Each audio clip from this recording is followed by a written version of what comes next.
Russian सैन्याच्या हल्ल्यात चेर्निव्हिव शहरावर जोरदार हल्ला चढवला गेला। या हल्ल्यात चेर्निव्हिव शहर बेचिराख झाले। मृतदेहांचे खच शहरभर पाहायला मिळतात। अनेक इमारती जमीनदोस्त झाल्यात।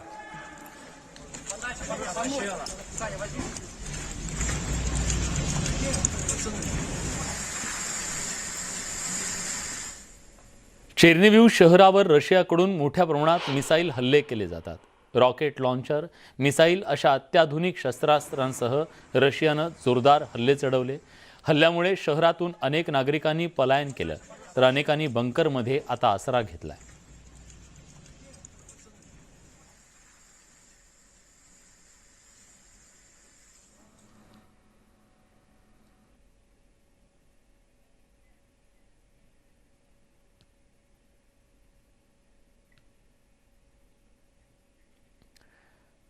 रशियन सैन्य आता ॲक्शन मोडमध्ये आलंय। अनेक अत्याधुनिक शस्त्रास्त्रांसह हल्ले केले जात आहेत। मध्यम पल्ल्याची क्षेपणास्त्र, रॉकेट लॉन्चर याच्यासह अनेक शस्त्रांचा रशियाकडून या युद्धात वापर केला जातोय। रशियाच्या या हल्ल्याने युक्रेन अक्षरशः हादरून गेलाय।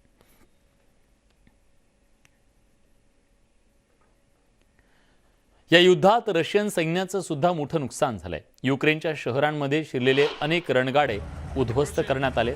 खार्किव, चेर्निव्हिव या रस्त्यांवर आगीच्या भक्ष्यस्थानी पडलेल्या रणगाड्यांचं दृश्य पाहायला मिळतं।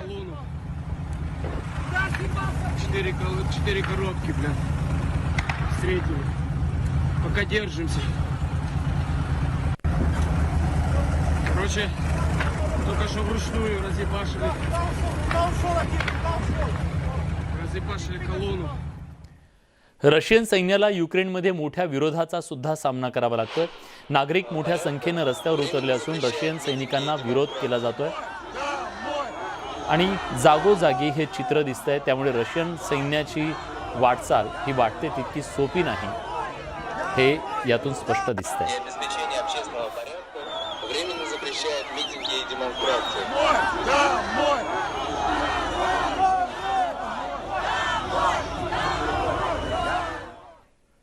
रशियाच्या भीषण अशा हल्ल्यात अनेक इमारती उद्ध्वस्त झाल्या।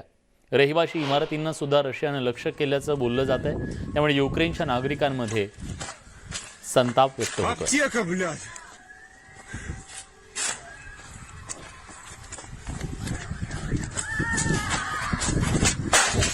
बेचिराख झालेल्या या इमारतींचे अवशेष आता फक्त शिल्लक राहिलेले आहेत। आक्रोश आहे। अनेक ठिकाणी मृतदेहांचा खच आहे।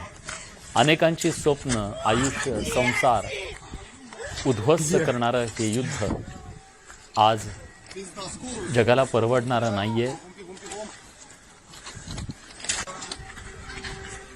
कॅमेरा नुसता पॅन जरी केला तरी तो ब्लर करावा लागतोय।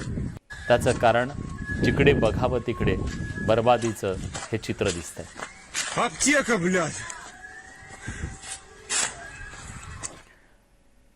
इमारत